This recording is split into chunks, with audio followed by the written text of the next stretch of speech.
နေ့မှာဆိုလို့ရှိရင်ဆက်ဆိုင်လို့ဒီ 20th beach နဲ့အနည်းဆုံး hotel လေးမှာတဲစီနေအဲ့ဒါတော့လေအတွက် 20th beach ဖတ်တရား hotel လေးကိုလည်းတော့ invitation copy ခင်မှာဖြစ်ပါတယ်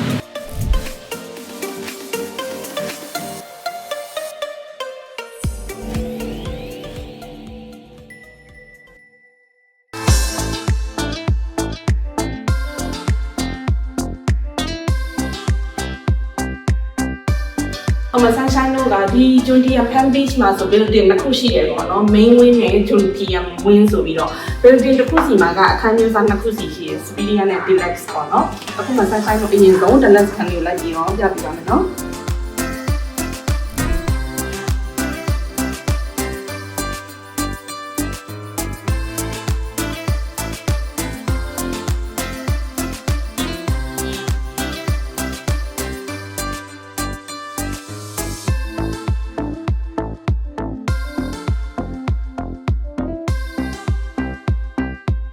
အခုမဆန်းဆိုင်လို့နောက်ထပ်ပြပေးမယ့်အခန်းကတော့ဒီ main wing မှာရှိတဲ့ Superior အခန်းမျိုးစားလေးပေါ့နော် Superior အခန်းမျိုးစားလေးလည်းပြပေးပါမယ်ဒီမှာက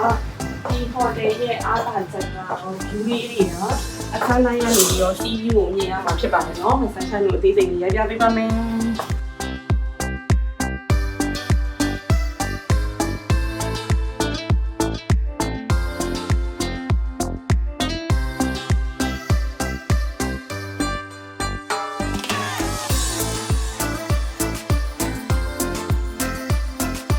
Okay အခုမဆန်းဆိုင်လို့လာဒီ dining hall လေးကိုတစ်ခါရမ်းပြပေးမယ်เนาะထုံးစံတိုင်း breakfast time ကကြော်သွားပြီဖြစ်တဲ့အတွက်အစားအစာလေးတွေကတော့မပါဘူးပေါ့နော်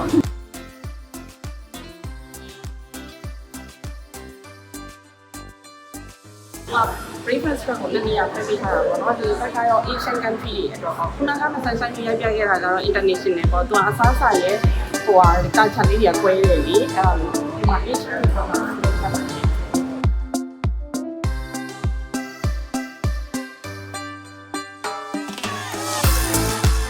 Juntium wing building ပေါ့နော်ဒီ building ကိုဖြစ်တဲ့အကြောင်းကိုလည်းလိုက်ပြီးတော့ဆက်ပြပေးပါမယ်နော်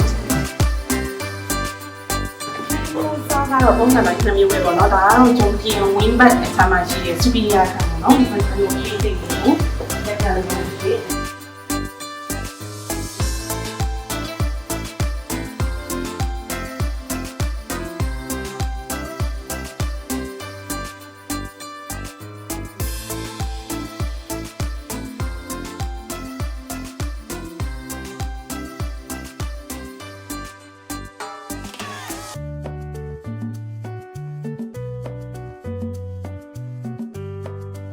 ဒီဘက်ဆမ်းမစီ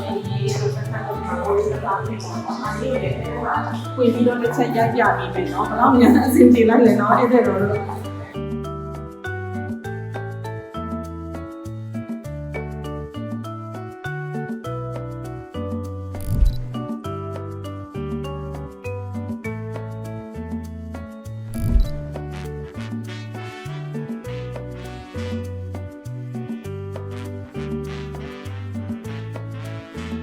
ဆိုလို့ရှိရင်တော့မဆန်းဆိုင်ကဒီ Juntium Fan Beach Hotel ရဲ့အကောင်ကိုသူဒီရရဖြစ်ပြီးပါပြီเนาะအဲ့ဒါလို့ရေးတာကတော့မဆန်းဆိုင်ကိုထိုင်နေအနည်းငယ်မှာအားပေးဖို့ပဲတမတော်ရရှင်ဆက်ဆက်ပြီးဒီလေးတွေမှာပြန်ပြီးဆိုပါမယ်အားလုံးကျေးဇူးတင်ပါတယ်